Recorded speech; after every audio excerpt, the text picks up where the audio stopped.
ते लहान असल्यापासूनच आम्हाला आमच्या वडिलांबरोबर म्हणा चुलत्यांबरोबर की चला वाजवायला चला, म्हणजे असंच त्या भाषेत. आणि मग ते लहान असल्यामुळं ते सारखं तो एक स्वर ऐकून झोप यायची. झोप आली की धाडकन एक पडलीच.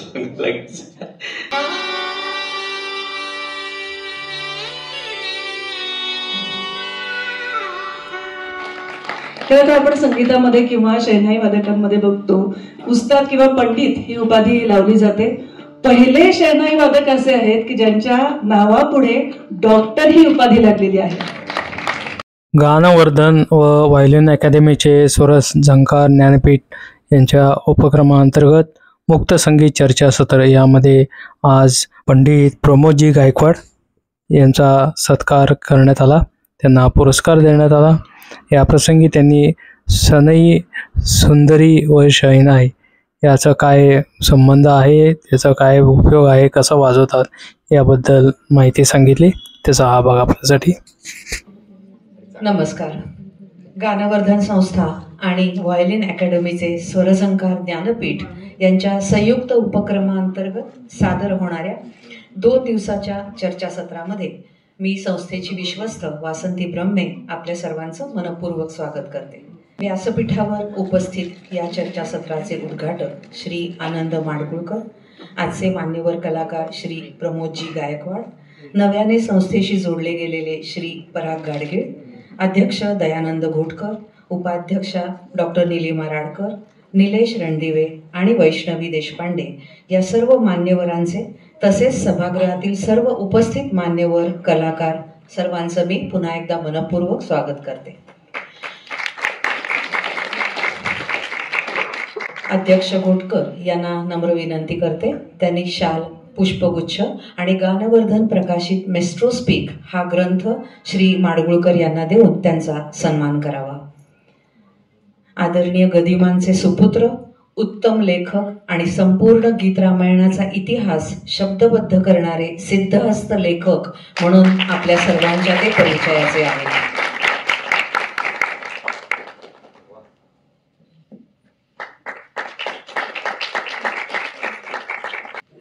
नमस्कार. मी गानवर्धनचा अध्यक्ष दयानंद घोटकर. थोडक्यात प्रास्ताविक करतो. प्रथम गानवर्धनचे संस्थापक कैलासवासी कृ व धर्माधिकारी काकांना अभिवादन करतो. 1978 मध्ये गानवर्धनची त्यांनी स्थापना केली आणि 82ला हे चर्चासत्र सुरू झालं. अशा प्रकारचं चर्चासत्र यामध्ये भारतीय म्हणजे अगदी भीमसेन जोशींपासून, भारतरत्न भीमसेन जोशींपासून ते अनेक म्हणजे दिग्गज जेवढे कलाकार आहेत त्या सगळ्यांनीच यामध्ये आपलं योगदान दिलेलं आहे. आणि असा एकमेव अशी संस्था आहे गानवर्धन की जिथे असा हा मुक्त संगीत चर्चासत्राचा उपक्रम राबवला जातो. म्हणून पु ल देशपांडेंनी सुद्धा या उपक्रमाचं कौतुक केलं होतं. कुठेही जो पुरस्कार दिला जात नाही तो गानवर्धन मध्ये दिला जातो, तो म्हणजे वाद्य कारागीर पुरस्कार. की बऱ्याच वेळेला असं होतं की बॅकस्टेजला असणारे जे असतात तर त्यांच्याकडे दुर्लक्ष होतं. वाद्य कारागीर जे असतात ते त्या वाद्याला पुन्हा एकदा संजीवनी देतात आणि पुन्हा नव्याने ते रसिकांच्या समोर त्या वाद्याला आणतात. तर अशा वाद्य कलाकारांना सुद्धा आम्ही पुरस्कार देतो. त्यामधलेच एक पहिला पुरस्कार ज्यांना दिला होता त्यांना आपण श्रद्धांजली वाहिली, पुरुषोत्तम जोग. त्यानंतर अनेक जणांना पुरस्कार दिला. गेल्या वर्षी मिरजेचे बाळासाहेब मिरजकर त्यांना आपण हा पुरस्कार दिला होता. गानवर्धन तर्फे ज्यांनी या पुण्यामध्ये कथकचा पाया रुजवला तर त्यामध्ये जसं बेबीताई होत्या, रोहिणी भाटे होत्या, त्याचप्रमाणे सुजाता नातू पण होत्या. तर त्यांनी पुरस्कृत केलेले 2 पुरस्कार जे आहेत की ते त्यात हयात नाही आहेत, पण तरी सुद्धा त्यांच्या मिस्टर सुरेश नातू यांनी सांगितलं की आपण हे पुरस्कार पुढे चालू ठेवूयात. त्या पुरस्काराचे मानकरी आज या ठिकाणी आहेत. नवोन्मेष कलाकार त्यामध्ये एक संगीतकार पुरस्कार असतो, निलेश रणदिवे यांना तो आपण देणार आहोत. आणि दुसरं म्हणजे कथक मधली एक नर्तिका, त्यांना एक पुरस्कार असतो, तो वैष्णवीला आपण देणार आहोत. ती शर्वरी जमनीस यांची शिष्य आहे. आजचे सुद्धा जे मुख्य कलाकार आहेत त्यांनी सुद्धा शहनाई या विषयामध्ये PhD संशोधन करून त्यांनी डॉक्टरेट मिळवलेली आहे. तर हे फार विशेष आहे, म्हणजे ते एकमेव आहेत असे या वाद्यांवरती PhD करून संशोधन करून डॉक्टरेट मिळवणारे. त्यामुळे खूप आनंद होतोय. पहिल्या दिवसाचे कलाकार आहेत श्री प्रमोदजी गायकवाड. श्री प्रमोदजी यांना त्यांचे आजोबा सनई सम्राट स्वर्गीय शंकररावजी गायकवाड, वडील सूरमणी पंडित प्रभाशंकरजी आणि चुलते काकाजी गायकवाड यांच्याकडून मार्गदर्शन मिळालं. हार्मोनियमचं शिक्षण त्यांनी रंजना मधुकर गोडसे यांच्याकडून घेतलं. प्रमोदजींनी शहनाई या विषयामध्ये ललित कला केंद्रातून डॉक्टर शुभांगी बहुलीकर यांच्या मार्गदर्शनाखाली पदवी प्राप्त केली आहे. तसेच जगविख्यात सतारवादक उस्ताद उस्मान खां साहेब, डॉक्टर पंडित विकास कशाळकर, विजय बक्षी अशा अनेक गुरुजनांकडून प्रमोदजींना मार्गदर्शन मिळालं आहे. देश विदेशामध्ये त्यांनी आपली कला सादर केली आहे. तसेच अनेक मानाचे पुरस्कारही त्यांना मिळाले आहेत. 2025 या वर्षाचा ब्रह्मनाद पुरस्कार त्यांना मिळालेला आहे. या पुरस्काराने ते सन्मानित आहेत. आजचे सन्माननीय अतिथी श्री आनंद माडगुळकर यांना मी नम्र विनंती करते, त्यांनी शाल, पुष्पगुच्छ आणि ग्रंथ देऊन प्रमोदजी गायकवाड यांचा सत्कार करावा. टाळ्यांच्या गजरात आपण त्यांना शुभेच्छा देऊया.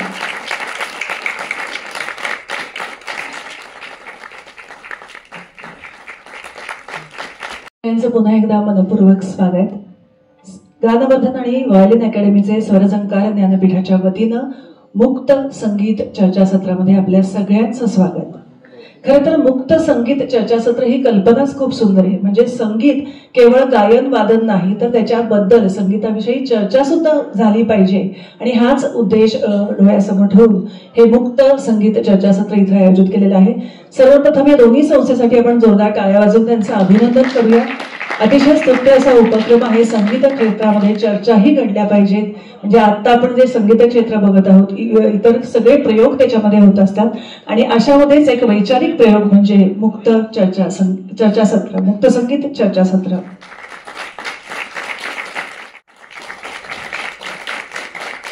पुन्हा एकदा मनपूर्वक स्वागत.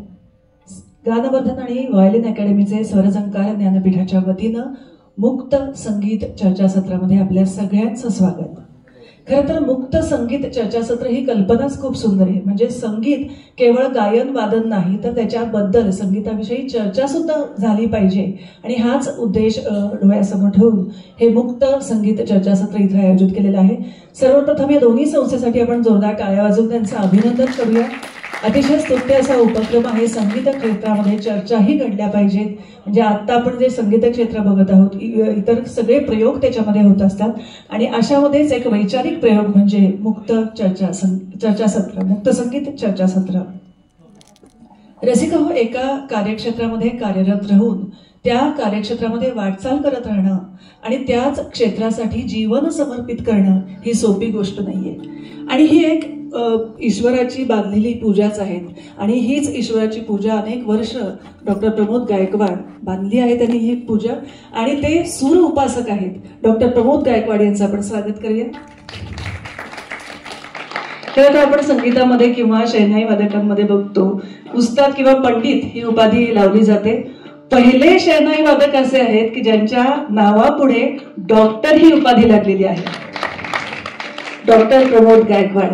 सुरुवातीला ऐकायला आवडेल की डॉक्टरेट आपण कोणत्या विषयामध्ये केलेली आहे?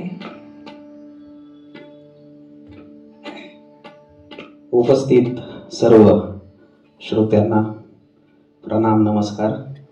अत्यंत ज्येष्ठ सर्व आणि आम्ही बऱ्याचदा वादन करतो असे एकत्रित शारंगधरजी, त्यानंतर आमचे कुलकर्णी, माझे BMCCतले शिक्षक, ज्यांच्याकडं सांस्कृतिक कार्यक्रमांची त्यांच्याकडे दुरा होती त्या काळामध्ये, त्यांनी अत्यंत सपोर्ट केलेले प्रकाश बोंडे सर, त्यानंतर आनंदजी माडगुळकर. थोडासा त्यांनी आमचा किस्सा जवळचा एक सांगितला, आदरणीय रमणजी रणदिवे सर आणि आपण सर्व उपस्थित श्रोतेगण. आज या कार्यक्रमात गानवर्धन संस्थेने विशेष करून सनई या वाद्याविषयी बोलण्यासाठी मला इथं संधी दिली त्याबद्दल गोटकर सर आणि त्यांची सर्व टीम याचा मी अत्यंत आभारी आहे. आता मला एक विचारण्यात आलं की PhD साठी विषय माझा विद्यापीठामध्ये जो विषय होता तो आधुनिक काळातील बनारस आणि महाराष्ट्रीयन शहनाई वादन शैलीचा तौलनिक अभ्यास असा माझा PhD साठीचा विषय होता. या PhD करताना मला वाटलं की आपल्या घरातच सगळं आहे, काय सहज होऊन जाईल, काय त्यात अवघड आहे. पण जेव्हा मी करायला लागलो आणि ते करत असताना मला लक्षात आलं की हे फार जिकिरीचं काम आहे. लिहिणं, मला वादन तुम्ही करायला सांगा ते करू शकतो मी, परंतु ते लिखाण आणि ते जी काय एक सिस्टीम आहे त्यामध्ये ते लिहिणं ही फार अवघड गोष्ट आहे.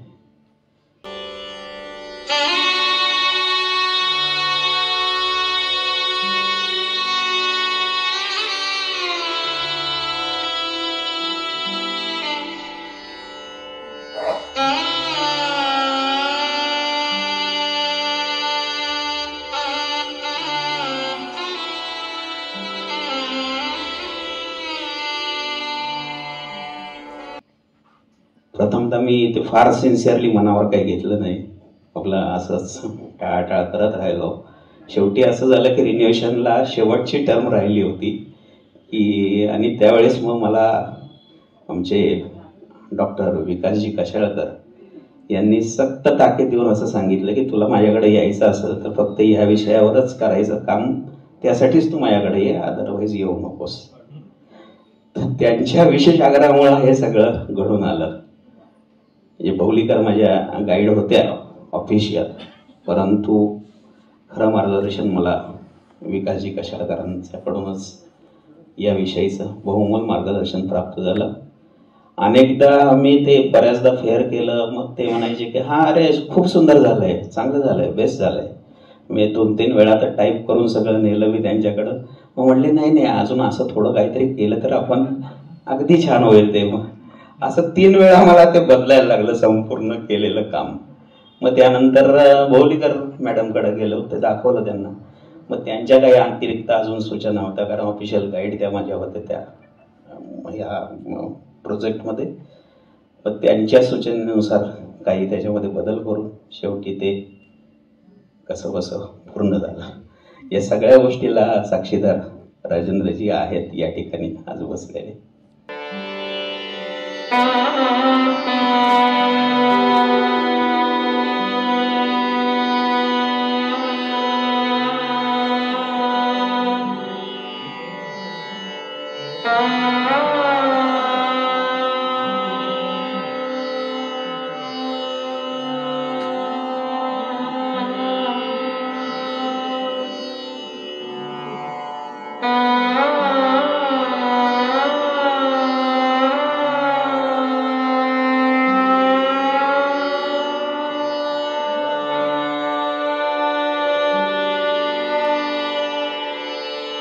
खूप छान. आणि प्रबंधाचा विषयच एवढा मोठा होता तर मला वाटतं संशोधनाला केवढा मोठा वेळ लागला असेल. आणि त्या संशोधनासाठी एक संयम लागतो किंवा त्याची जी माहिती आहे ती अधिकृत माहिती मिळवणं, त्याच्यावर पूर्ण अभ्यास करणं ही खरीच मोठी आणि जिकिरीची गोष्ट तुम्ही सांभाळलीत.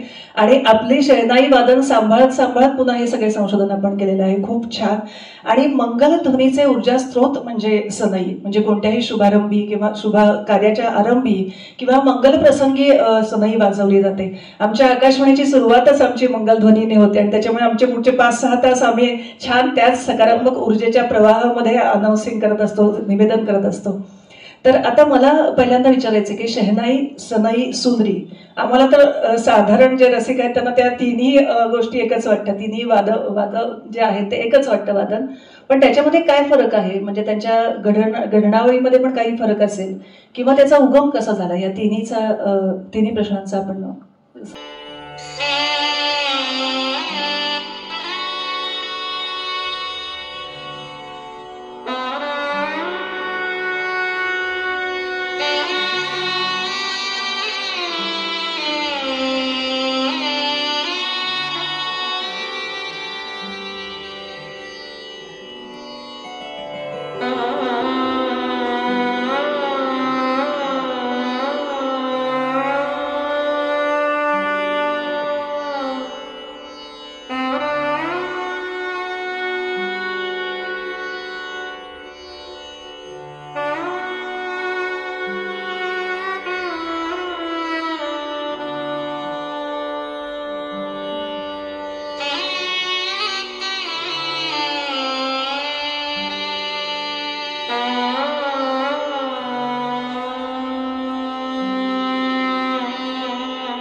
समाधान करावं? आपल्या प्राचीन ग्रंथामध्ये, संगीत रत्नाकरामध्ये मधुरी नावाचं एक जे वाद्य आहे आणि त्याच्याविषयीचं जे वर्णन त्याच्यामध्ये दिलेलं आहे ते बऱ्याच अंशी सनई या वाद्याशी मिळतं जुळतं आहे.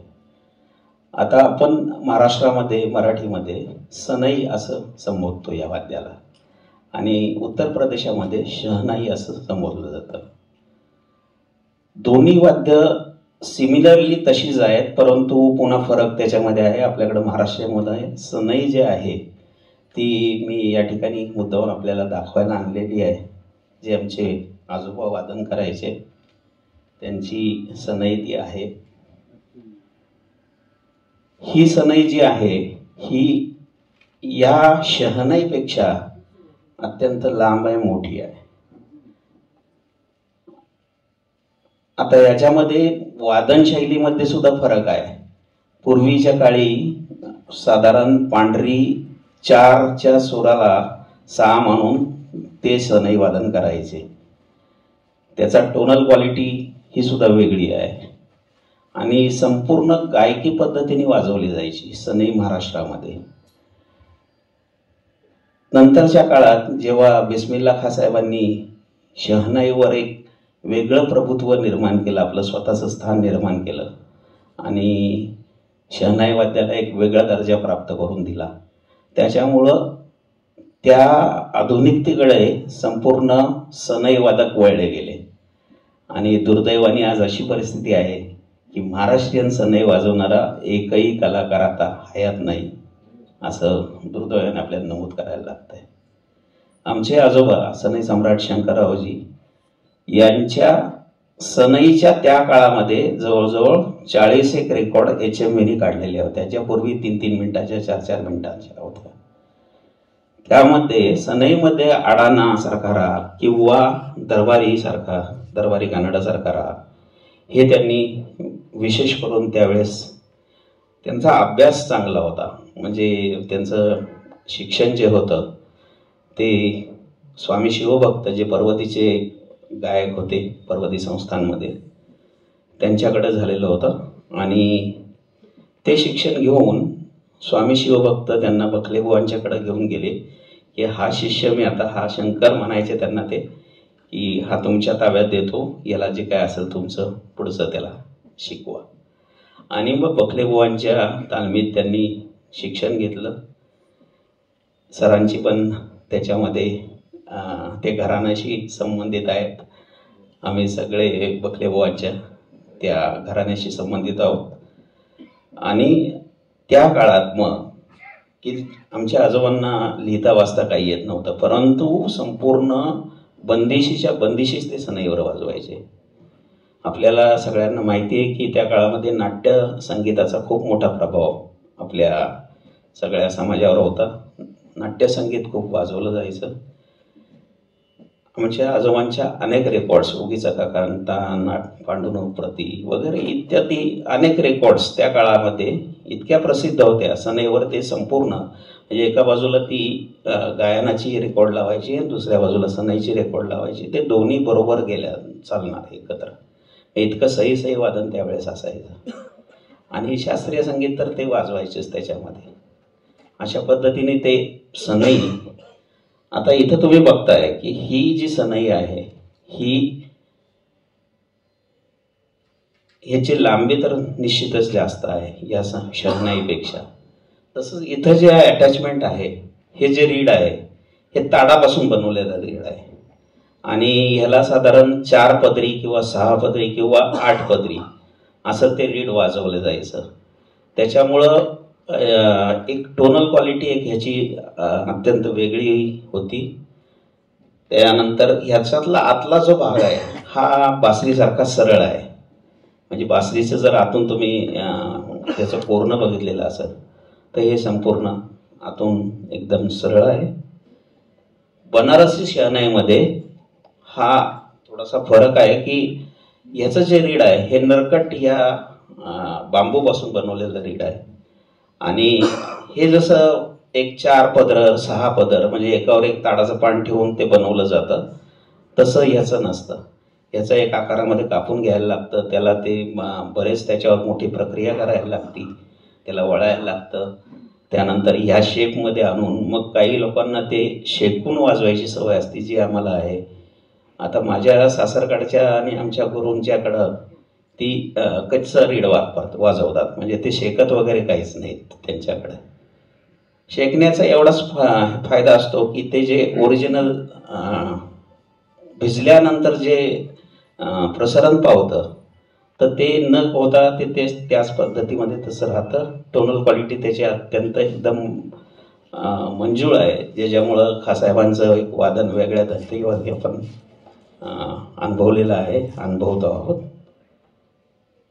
या ठिकाणी मी जे समजत होतो की शहनाईचं महाराष्ट्रीयन नाव सनई असं म्हणजे, तर सनई वेगळी, शहनाई वेगळी, सुंदरी वेगळी. मला वाटतं हे प्रात्यक्षिकासह जास्त आम्हाला अजून जास्त कळेल जर प्रात्यक्षिकासह आपण आमच्या आजोबांनी जे एक वाजवलेलं आहे ते माझ्याकडं म्हणजे युट्यूबवर तसं आहे, ते एक लावतो.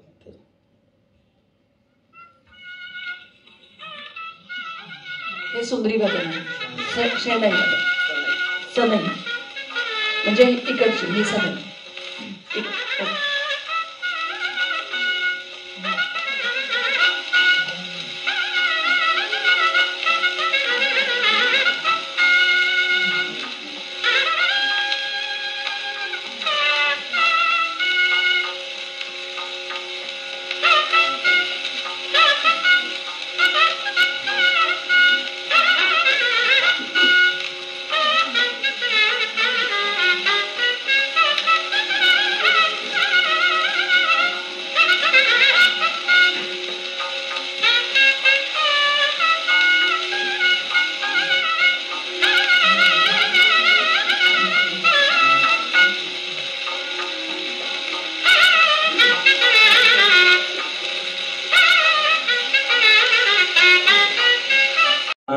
आमच्याच घराण्यामध्ये रमाकांत संत म्हणून जे व्हायोलिन वादकही होते उत्तम बडोद्यामध्ये, आणि महाराष्ट्रीयन सनई ते वाजवायचे, त्यांनी वाजवलेले एक. आता काळ स्थित्यंतराप्रमाणे वाद्यामध्ये आणि वादनामध्ये कसा फरक होतो. आता ते महाराष्ट्रीयन सनई वाजवायचे, त्याचाच एक टोन मी तुम्हाला परत एक त्यांचं वादन ऐकवतो थोडंसं.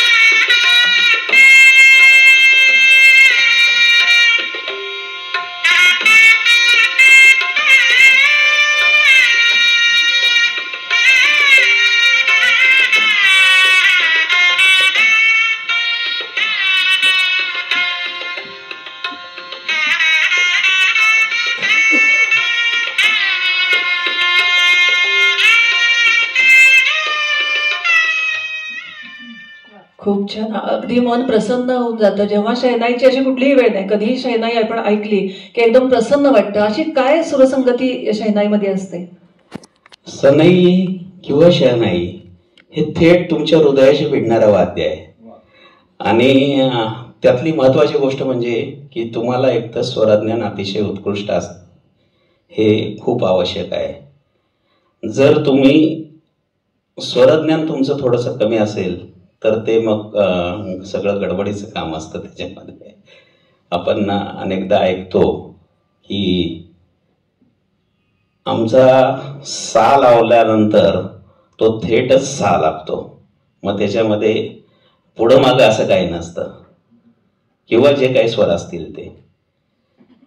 आता मी शहनाईमध्ये सुद्धा आता एक दिल्ली अंग एक जो वेगळा प्रकार आजकाल प्रचलित आहे त्याचं, आणि त्याचं बनारसी एक ब्लेंड, म्हणजे माझे गुरु पंडित अनंतलालजी यांचं एक थोडंसं रेकॉर्डिंग आपल्याला, की जेणेकरून आपल्याला एक लक्षात येईल की शहनाईचा एक टोन कसा एक त्या बाजूचा वेगळा आहे. म्हणजे आपल्याला सगळ्यांना ओसाद बिस्मिल्ला खासाहेबांची शहनाई तर आपल्या संपूर्ण आपण सतत ऐकलेली आहे. परंतु तेवढ्याच तयारीने आज किमान 100 वादक, शहनाई वादक उत्कृष्ट पद्धतीने वादन करणारे ह्या अभ्यासाच्या दरम्यान मला अभ्यासता आले. दुर्दैवाने जी काही प्रसिद्धी किंवा मिळणं आवश्यक आहे ती तेवढीशी न मिळाल्यामुळं ते सगळे काळाच्या ओघात हळूहळू गेले. परंतु आजची नवीन पिढी जी शहनाई वादन करते ती अतिशय तन्मयतेने करते, चांगलं काम करते त्याच्यामध्ये.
आता यांच्या वादनामध्ये सुद्धा पंडित महादेव प्रसाद मिश्रांकडे त्यांचं शिक्षण झालेलं असल्यामुळं सगळे गायकीचे संस्कार त्यांच्या वादनामध्ये आहे. आणि मग यांनी स्वतःची एक काही शैली निर्माण केली की जसं आपण ऐकतो की स्वरामध्ये त्र हा किंवा जिभेचा उपयोग करणं, त्याच्यामध्ये जिथं त्याचं सौंदर्य वाढल अशा ठिकाणी, म्हणजे आपण इतर वादनामध्ये आपण ऐकलेलं आहे की तत्कार ते निसा सा दसा सा वगैरे होतं, परंतु यांच्या वादनामध्ये हा एक थोडासा वेगळा एक छानसा भाव आहे, घराण्यासारखाच, आणि तराण्याचाही त्याच्यामध्ये अंतर्भाव होऊ शकतो. आणि वेगवेगळी घराणे आहेत, तर त्याचा उपयोग शहनाईमध्ये कसा किंवा वेगळे प्रयोग काय केलेत शहनाईमध्ये? ऍक्च्युअल शहनाई हे वाद्य असं आहे की तुम्ही म्हणजे माझं तरी आम्ही संपूर्ण गायकी अंगानेच ते सादर करतो, परंतु आजकाल इतर वाद्यांचे पण संस्कार त्याच्यावरती होतात. त्याच्यामुळं तत्कारी अंगाने सुद्धा शहनाई वादन सादर केलं जातं. जसं पंडित रविशंकरजी यांच्याकडं काही म्हणजे माझे मेहुणे पंडित दयाशंकरजी यांनी शिक्षण घेतले असल्यामुळं म्हणजे मूळ त्यांच्या घराण्यातच ते शहनाईची परंपरा आहे, परंतु एक वेगळा प्रयोग की ते त्यांचं जे वादन होतं ते थोडंसं मग सतारीच्या अंगाने वादन करायला लागले. आणि आपण बघतो की बासरीमध्ये सुद्धा ही पन्नाबाबूंची बासरी एक वेगळ्या ढंगाची होती आणि नंतर मग हरिप्रसादजींची एक बासरी वेगळ्या ढंगाची झाली. आता कंठसंगीतात 7 सुरांचा अभ्यास असतो, तर शहनाईचा रियाज कसा असतो?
रियाज कंठसंगीत फार महत्वाचा रियाज असतो, परंतु ते सहजासहजी येत नाही. त्याला तुम्हाला अतिशय कष्ट घ्यावे लागतात, वेळ द्यावा लागतो, रियाज करायला लागतो, साधना करायला लागते. आणि शहनाईला सुद्धा म्हणजे जशी काही वाद्यांची लिमिटेशन्स आहेत तसं शहनाईला सुद्धा लिमिट आहे. लिमिटेशन्स. रियाजावरून आठवलं, एक ओळी खूप छान आहे. संगीत के विद्यार्थी ने गुरुजी से पूछा, संगीत के विद्यार्थी ने गुरुजी से पूछा, रियाज कब तक करना होगा. गुरुजी ने उत्तर दिया, मछली बनने चले हो और पूछते हो पानी में कब तक रहना होगा. आणि असंच आहे, रियाज जोपर्यंत रियाज आहे तोपर्यंत संगीत आहे. म्हणजे रियाजानंतरचं जे आहे ते संगीत आहे. आता मला सांगा की आता वेगवेगळ्या घराण्यांचे प्रयोग आपण शहनाईमध्ये करतो, तर बनारस घराण्याचं वैशिष्ट्य काय आहे? बिस्मिल्ला खान नेहमी म्हणायचे की जो रस निर्माण करतो, जो रस बनाता है वो बनारस होता है. ऍक्च्युअल बनारस शहनाई किंवा बनारसी गाणं हे जे आहे हे आपल्या किराणा घराण्याच्या फार जवळचं आहे. त्याच्यामध्ये ज्या नजाकती आहेत किंवा हरकती आहेत खास विशेष, हे बनारस घराण्यामध्ये जास्त घेतले जातात. त्याच्यामुळं ते एक लवचिकपणा आणि पुन्हा भाषेचा एक प्रभाव जो आहे वेगळा, म्हणजे ब्रजभाषा किंवा त्या भागातली जे हिंदी बोललं जातं किंवा त्या ज्या बंदिशी आहेत त्या अशा मेल्ट केलेल्या बंदिशी आहेत की जेणेकरून ते उच्चारणं किंवा ते सोपं होणं आणि त्याच्यावरती सांगीतिक अलंकार खूप आहेत. आणि आपण जर बघितलं तर आपलं संगीत हे मूळतः संपूर्ण लोकसंगीतावर आधारित आहे. बनारसी गायनशैली जी आहे ती लोकसंगीतातूनच पुढं ती फोफावत गेली, प्रसार होत गेला त्याचा. त्यामुळं लोकसंगीतामध्ये तिकडं इतकं प्रगल्भ ते लोकसंगीत आहे सगळं गायनामधलं.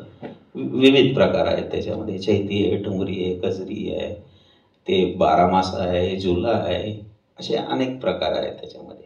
आपण एक सुंदरी वादनाचं एक प्रात्यक्षिक बघूया. सुंदरी वादनाचं प्रात्यक्षिक एवढं सहज करता येणार नाही, कारण ते इमिजिएटली शिफ्ट होणं तसं अवघड असतं. पण सुंदरी मी इथं दाखवायला आणली. हे सनईचं सिमिलर वाद्य आहे. सुंदरी ही अतिशय छोटी आहे याच्यामध्ये सनईच्या तुलनेमध्ये, आणि आपल्याकडं हे पूर्णपणे महाराष्ट्रीयन वाद्य आहे सुंदरी. म्हणजे सोलापूर आणि त्या भागात जो कर्नाटकाचा जोडून जे भाग आहे त्या भागामध्ये हे विशेष वाजवलं जातं. याच्यामध्ये मास्तरी पंडित सिद्धरामजी जाधव यांची खूप उच्च मास्तरी होती. त्यानंतर आमचे सूर्यकांतजी खळदकर जे सुंदरी वादन, खास सुंदरी वादन करायचे फक्त. आणि मग ज्या घराण्यामध्ये शहनाई वाजवली जाते किंवा सनई वाजवली जाते ते सगळे सुंदरी वादन सुद्धा करतात. आमच्याकडं माझे वडील सुंदरी वाजवायचे आणि घाशीराम कोतवाली या नाटकांमध्ये त्यांचं लाईव्ह सुंदरी वादन असायचं, जो काय 2-4 पीस होते ते. त्यांच्यानंतर मी ते वाजवायचो. आणि अशाच एका प्रयोगामध्ये संगीत नाटक अकॅडमीचा एक नृत्य आणि नाट्यावरती महोत्सव होता. त्याच्यामध्ये त्या घाशीरामला भास्करजींनी खास विशेष संगीत दिलेलं होतं संपूर्ण. तर ते त्यांनी तिथं माझं पहिल्यांदा सुंदरी वादन ऐकलं आणि मग त्यांनी ते की अरे म्हणे प्रभाशंकरचा मुलगा एवढा वाजवतो मला माहिती नाही म्हणे. आणि मग तिथून त्यांनी जो संगीत नाटक अकॅडमीशी मला जोडून दिलं, तर तो प्रवास आजपर्यंत अजूनही चालूच आहे त्यांच्याबरोबर. सुंदरीसाठी खास संगीत नाटक अकॅडमीने मला 5 वर्ष या वाद्याच्या प्रचारासाठी एक प्रचार आणि प्रसारांतर्गत कार्यक्रम दिलेला होता. त्याच्यामध्ये मी किमान 7 विद्यार्थी चांगले वादन तयार केलेले होते. दुर्दैव आपल्याकडे एकच असतं एवढं की हे सगळे प्रकल्प करतात, परंतु त्याचं त्या कलाकारांना संधी देणं, प्रॉपर स्टेज देणं हे घडत नाही.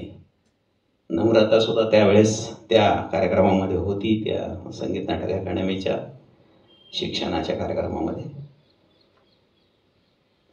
पूर्वी बिस्मिल्ला खानच्या वेळेस म्हणजे नौबत खान म्हणजे 3री मंजिल इथं स्थान असायचं शहनाईचं, आणि तिथून व्यासपीठावर आणण्याचं कार्य बिस्मिल्ला खान यांनी केलं. म्हणजे शहनाई वादन हे व्यासपीठावर बिस्मिल्ला खान यांनी आणलं.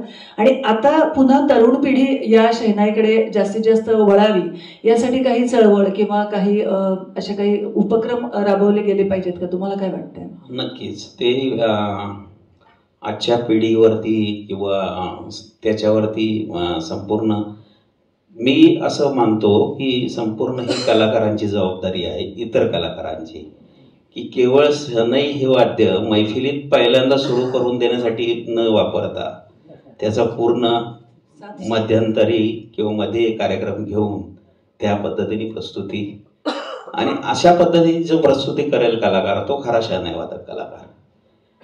पहिला कार्यक्रम करायचा म्हटल्यानंतर आम्हाला मग मोकळीक असते की कुठलाही राग तुम्ही गा किंवा वाजवा. तर मला असं वाटतं की याचा विचार संपूर्ण कलाकारांनी, की जे मोठे मोठे महोत्सव वगैरे करतात, आमच्या अतुलजी ते फारच गुणी आहेत या वाद्यावरती, विशेष प्रेम करणारे आहेत. आणि अनेकदा ते चांगले प्रमोशन्स, मी असं म्हणाल त्याला, की या वाद्याच्या प्रमोशनसाठी ते अतिशय कष्ट घेतात. मी त्यांच्याबरोबर पहिल्यापासून जोडलेलोच आहे. आणि बाकी इतर कार्यक्रमामध्ये सुद्धा त्यांच्याबरोबर सहवादन सुद्धा बऱ्याचदा आम्ही केलंय. खरं तर ते अतिशय ग्रेट कलाकार आहेत. मी त्यामाने काहीच नाही, मी साधक आहे नुसता. पण आणि खरंच हे दुर्मिळ वाद्य आहे, तर त्याचं जतन आणि संवर्धन होणं हे मला वाटतं सांगीतिक जबाबदारी आपल्या सगळ्यांची आहे.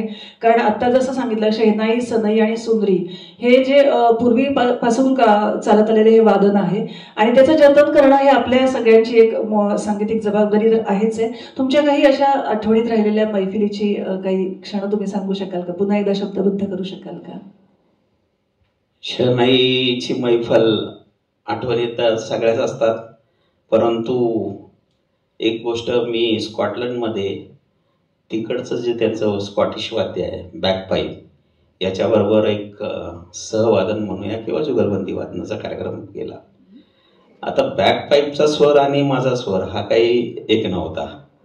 त्याचा पांढरी 6 पांढरी 7 वगैरे सुरू होता ना, आम्ही साधारण पांढरी 2 मध्ये शहनाई वादन करतो. मग त्याच्या बरोबर वाजवण्यासाठी मला ती फार मोठी सनई तयार करून घ्यायला लागली. बरं, सनई बनवणारे जे लोक आहेत ते अतिशय अनस्किल्ड आहेत. म्हणजे तुम्ही एखादं माप दिलं आणि त्याच्यावरून ते बनवून घेतलं किंवा ती लगेच वाजल असं काही नसतं. त्याला ते फार मेहनतीचं काम आहे आणि त्याला ते सगळं कंट्रोल करणं. आणि मग ते बनवल्यानंतर ते इतकं सूर छिद्र एवढी लांब झाली, आणि मला ते सवय नाही अजिबात की असं थांबून वाजवायची किंवा बोटं हे ठेवून. परंतु ते केलं त्यावेळेस काम. तर त्याच्यामध्ये आम्ही असं केलं की आमचं एक जे संगीत आहे, म्हणजे आपलं भारतीय संगीत जे शहनाईवर वाजवलं जातं ते त्यांनी वाजवायचं, आणि त्यांच्याकडचं जे संगीत होतं ते मी वाजवायचं. आणि अशा पद्धतीने ते जुगलबंदीचे अनेक कार्यक्रम केले. त्याचं BBC मध्ये रेकॉर्डिंग सुद्धा उपलब्ध आहे त्यांच्याकडे. आणि जुगलबंदीच्या वेळेस काय वेगळा अनुभव येतो? जुगलबंदीच्या वेळेस एवढंच असतं की फक्त मारामारी नाही करायची आणि नाही, सुरांची सुद्धा नाही. त्याच्यामध्ये एकमेकाचा अंदाज घेऊन, स्वराचा आनंद घेत, आपण स्वतः घेत आणि दुसऱ्यालाही आनंद देत जर पुढे गेलात तर ती जुगलबंदी किंवा सहवादन अतिशय उत्कृष्ट ठरतात, असा माझा स्वतःचा अनुभव आहे. मी कधीही कुठल्याही म्हणजे वादकाबरोबर अतिरिक्त वाजवत नाही, की जे किंवा जर वाजवायचं असेल तर तुम्हाला सोलोमध्ये तुम्ही वाजवू शकता. परंतु ज्यावेळेस आपण इतर वाद्यांबरोबर वाजवतो तेव्हा हा विचार एक फार महत्त्वाचा डोक्यात असला पाहिजे की आपल्या वाद्याची मर्यादा, क्षमता, त्याच्यानंतर त्याला कुठेही जो दुसरा कलाकार आहे त्याला कुठेही डिस्टर्ब होता कामा नये, की आपल्या वादनामुळे तो डिस्टर्ब झालाय आणि त्याची जी काही प्रस्तुती आहे मग ते सगळं संगीतच सगळं बिघडतं. त्यासाठी आम्ही अनेकदा काळजी घेतो की थोडं कमी वाजवलं तरी झालं, पण तो सुरेल वाजवणं हे अतिशय महत्वाचं असतं. म्हणजे जुगलबंदीतून आनंद निर्मिती व्हायला पाहिजे, तिथे कुठेही चढाओढ असावी, पण ती मला वाटतं सुदृढ चढाओढ असावी, चांगल्या आनंद निर्मिती करणारी, रसनिर्मिती करणारी ती जुगलबंदी असावी. नक्कीच. आणि आता साथसंगत, आपण शहनाईच्या आधी कुठली कुठली वाद्य वाजवली आहेत किंवा साथसंगत केलेली आहे? खरं तर ते आमच्या घराण्यात असल्यामुळं आम्हाला लहानपणापासून एक संस्कार असतो स्वरांचा. पूर्वी आपण बघितलं, आता हे सगळं आधुनिक इन्स्ट्रुमेंट्स वगैरे आलेली आहेत, तानपुराला, अमुकाला. आमच्याकडे सूरपेटी असायची पूर्वी, सनई वादकांबरोबर सूरपेटी असायची. ते असं ते भात्याने हलवायची, फिक्स स्वर असायचे. आणि ते लहान असल्यापासूनच आम्हाला आमच्या वडिलांबरोबर म्हणा, चोरत्यांबरोबर की चला वाजवायला चला, म्हणजे असंच त्या भाषेत. आणि मग ते लहान असल्यामुळं ते सारखं तो एक स्वर ऐकून झोप यायची. झोप आली की धाडकन एक पडलीच लगेच. आणि मग अशा पद्धतीने ते सुराचे संस्कार पहिले ते झाले. त्यानंतर मग मी तालवाद्य सुद्धा वाजवायचो. ते आमच्याकडं पूर्वी आपल्याकडं महाराष्ट्रामध्ये साथीचा संबळ सनई बरोबर वाजवला जायचा. दुर्दैवाने आजही ते कोणी वाजवत नाही. म्हणजे बार्शी वगैरे भागात ते लोक थोडेसे वाजवतात, परंतु इथला जो साथीचा संबळ जो आहे आपल्याकडं पुण्यामध्ये किंवा इकडच्या भागामध्ये वाजवला जायचा. त्यानंतर चौघडा. आता चौघडा तर आजकाल लोक सगळेच वाजवतात. तो एक साथीसाठी वाजवला जायचा. जाणता राजामध्ये मी साथीचा संबळ वाजवला होता, चौघडा वाजवलेला होता. त्यावेळेस अतिशय लहान होतो मी. वडिलांच्या बरोबर आम्ही इथे एक जो प्रसंग होता त्याच्यामध्ये वाजवलं होतं. तर बाबासाहेबांनी ते रेकॉर्डिंग लोणकरांच्या स्टुडिओमध्ये, बालनंदांच्या समोर मोठा स्टुडिओ होता पूर्वी, त्यांच्याकडे चालायचं. ते रात्रीभर रेकॉर्डिंग चालायचं. तर मी जायचो वडिलांबरोबर. मग ते साथीला त्यांच्या असायचो. आणि ते एक दिवस ते रेकॉर्डिंगमध्ये आले आणि बघितलं की मी असं वाजवतोय वगैरे. तर ते इतके चकित झाले की हा एवढा लहानचा पोरगा आणि हे रेकॉर्डिंगचं तंत्र, हे काय काय काय काय कसं काय. त्यांनी एक छान त्यांच्या हस्ताक्षरात मला पत्र दिलेलं आहे. ते अजून माझ्या संग्रही आहे. म्हणजे ती एक अतिशय चांगली आठवण. दुसरी आठवण कलाकारांची म्हणजे वाद्याच्या बाबतीत, कसबा गणपती सार्वजनिक गणेशोत्सव मंडळामध्ये आमच्या घराण्याची परंपरा आहे. तिथं आमचं वादन उत्सवामध्ये सुद्धा 10 दिवस चालतं. तर पूर्वी सगळे मोठे कलाकार, गायक, वादक त्या ठिकाणी अभिषेकाला यायचे. एकदा पंडित जितेंद्र अभिषेकी त्या ठिकाणी आलेले होते. मी वडिलांबरोबर आमचं संबळ वाजवायचो त्यावेळेस, कारण मला माहिती असायचं की संबळामध्ये वडिलांना काय अपेक्षित आहे ते वाजवणं, आणि तसं मी ते वाजवत राहायचो. आमचे वडील ख्याल वाजवायचे. एक तालामध्ये फार सुंदर वाजवायचे ते ख्याल. तर ती मला ती सवय होती की बाबा ख्याल वादन म्हणजे विलंबित एकताल मी संबळावर वाजवायचो.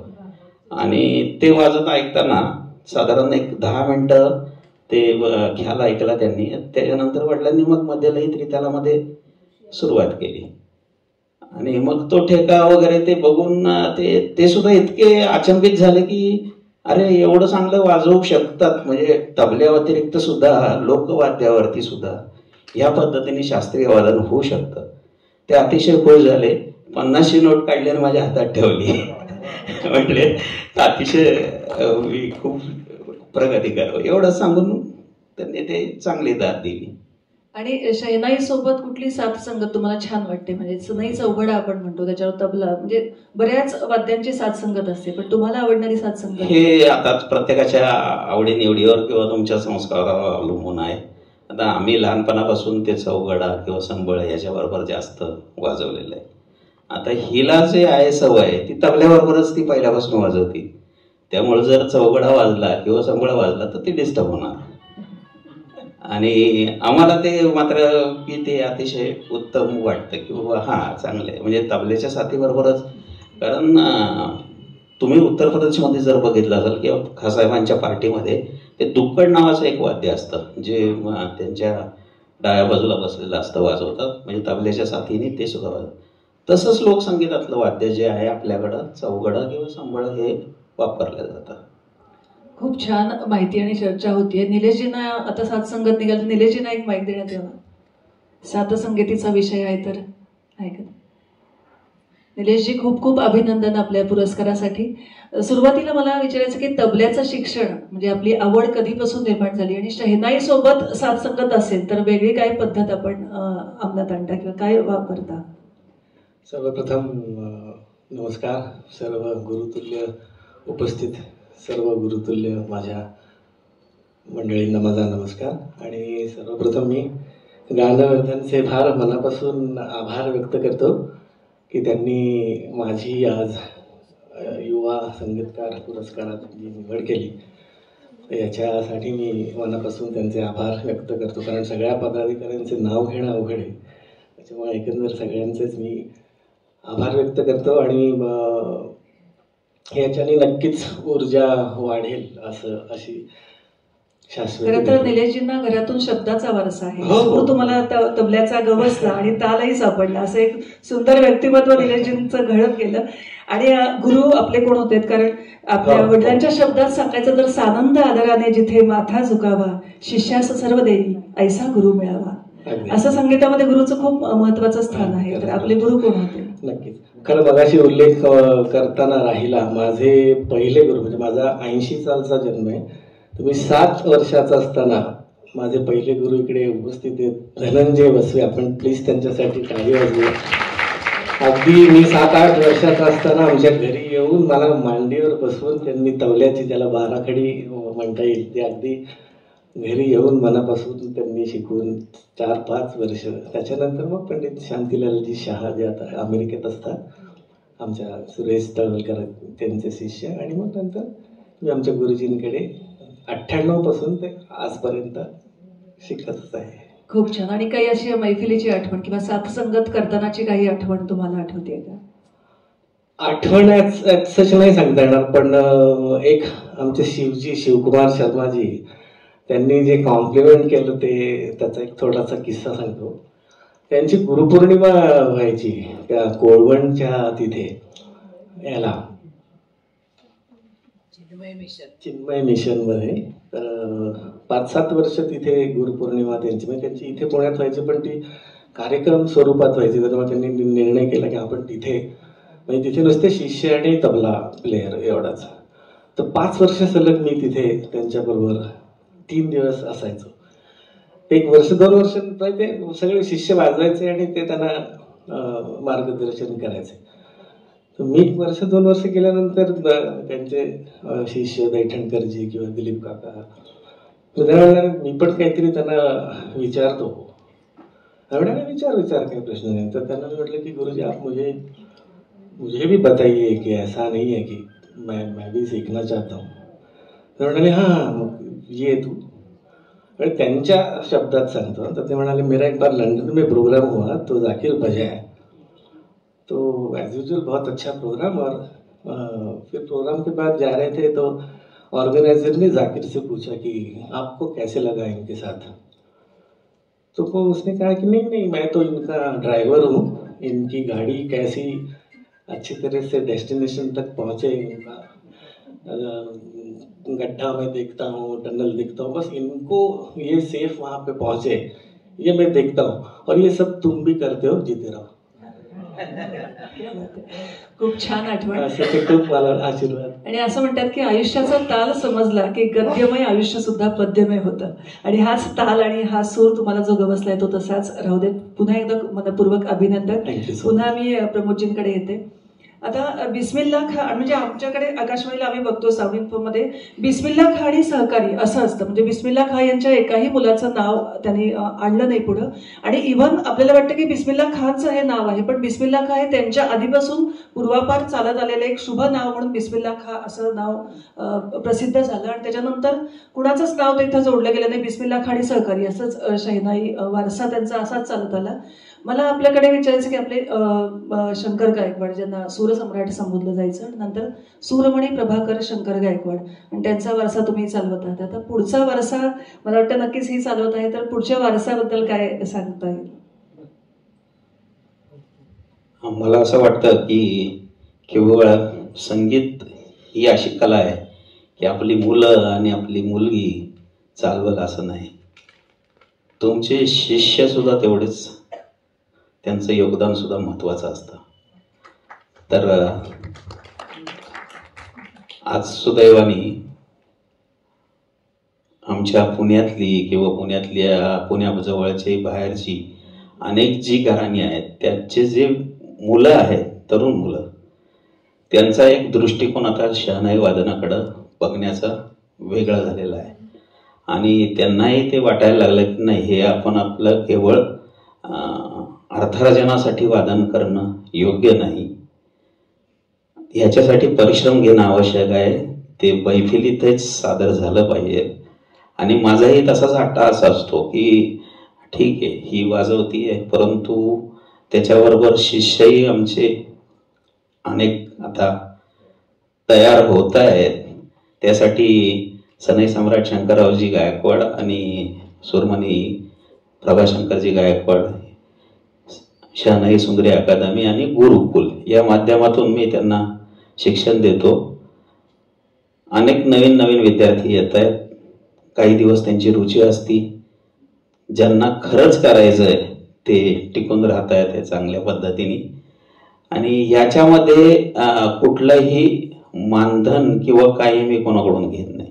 तुम्ही या, शिका आणि प्रामाणिकपणे याची साधना करा.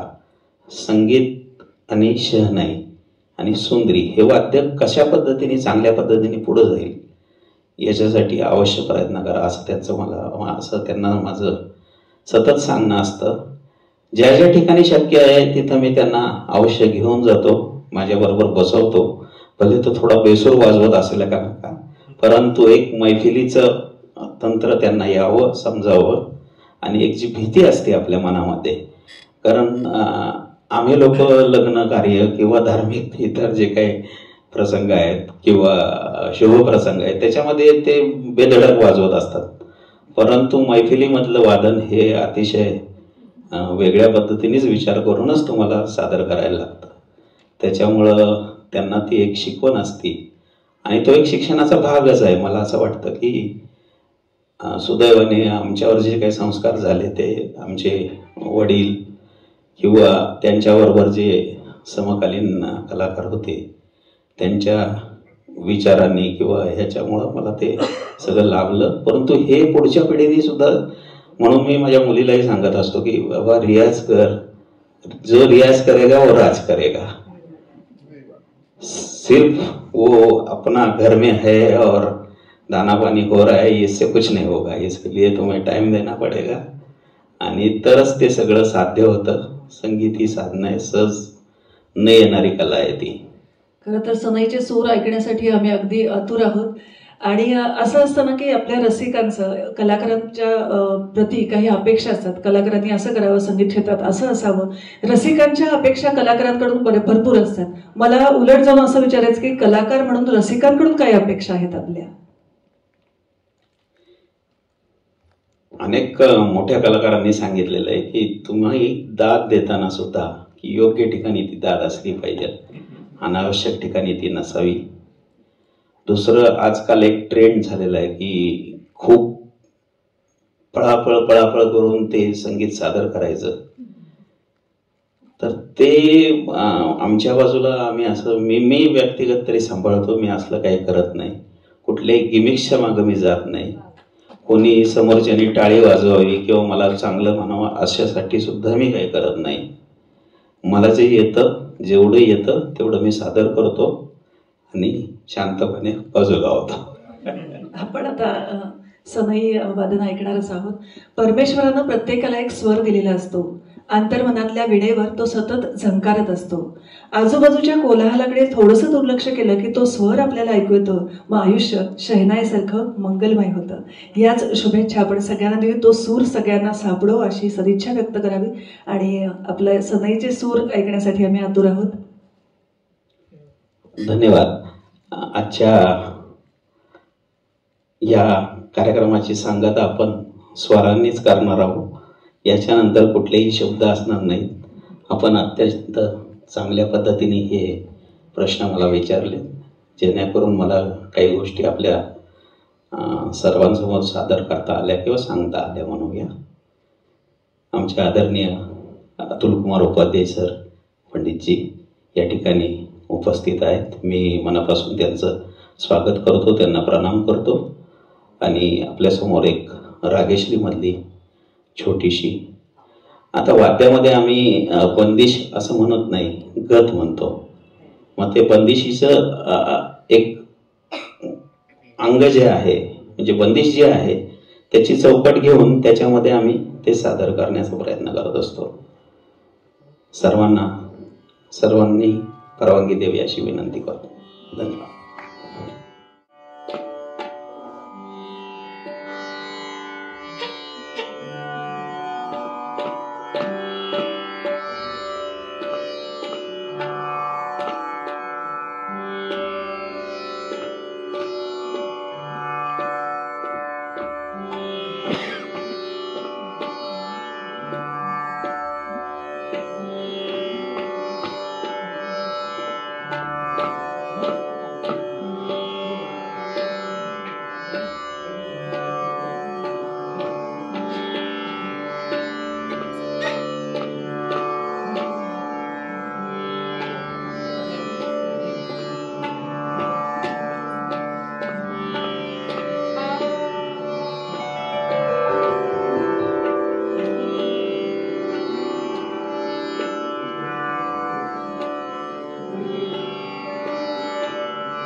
तिला लहानपणापासून अगदी खाली सनई ठेवूनच वाजवायची सवय आहे. कारण ज्यावेळेस तिने सनई शिकायला सुरुवात केली तेव्हा ती सवय खूप कमी होतं आणि ते सनई पेलणं तसं अवघड होतं त्या काळी. पण अजूनही तिला ती सवय गेलेली नाही. ती त्या पद्धतीनेच वादन करते खाली ठेवून.